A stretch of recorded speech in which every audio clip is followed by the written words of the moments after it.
But you want to point out that Sims didn't get much help up front, did he? No, I'm really worried about ASU because I thought this was the worst game I've seen from the offensive line in about a year and a half. And the way that Coleman was hurt, I'm very worried about the prognosis of his injury. I'm very scared that we're going to hear bad news tomorrow at the Kenny Dillingham noon press conference. So keep an eye on your 12 news feeds to be able to find out what news might be coming out.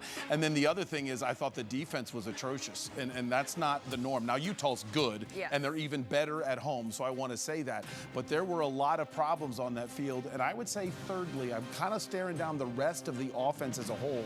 It was almost as if they were playing mad at their injured quarterback. I'm kind of wondering, wait a minute, what's going on here? It seemed like a bunch of guys that felt like you shouldn't be hurt. They weren't questioning whether he was injured.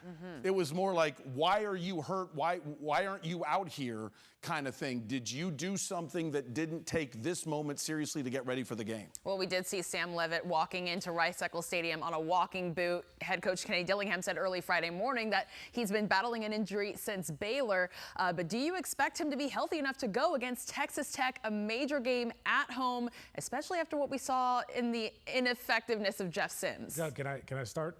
He's got to be healthy, right? Like, he's got to play against Tech. Depends on what the injury is. If the injury is an ankle sprain, a regular ankle sprain, he plays. If it's a high ankle sprain, which is when you turn it the other way, that was a funny, like a fake Heisman, like I'm going down. Then the answer is no way. There's no way you can play in a week and a half to 2 weeks on a high ankle sprain. I don't know which injury it is, but you don't put a regular sprained ankle in a boot very often. You always put a high ankle sprain or a bad foot in a boot, and it's kind of hard to say you'd be ready in a week and a half. Real quick, Doug, in 10 seconds, your level of concern for their matchup with Tech is what?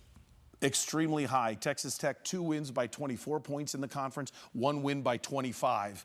This could get ugly. The defense has to get dramatically better, and right now, and the O-line, hopefully we don't get bad news on the center or the quarterback. Right. Yeah. All right. Well, we called a gauntlet a couple weeks ago. These 3 games, especially coming up, are going to be tough. The toughest stretch, perhaps, for the Sun Devils. 7th-ranked Tech in town on Saturday. Kickoff is at 1. Then it's 5-1 Houston visiting Tempe. Then a road trip to the Cyclones, who, remember, the ASU Sun Devils beat in the Big 12 championship to kick off November. By the way, Arizona at Houston next Saturday. Thanks, Dougie.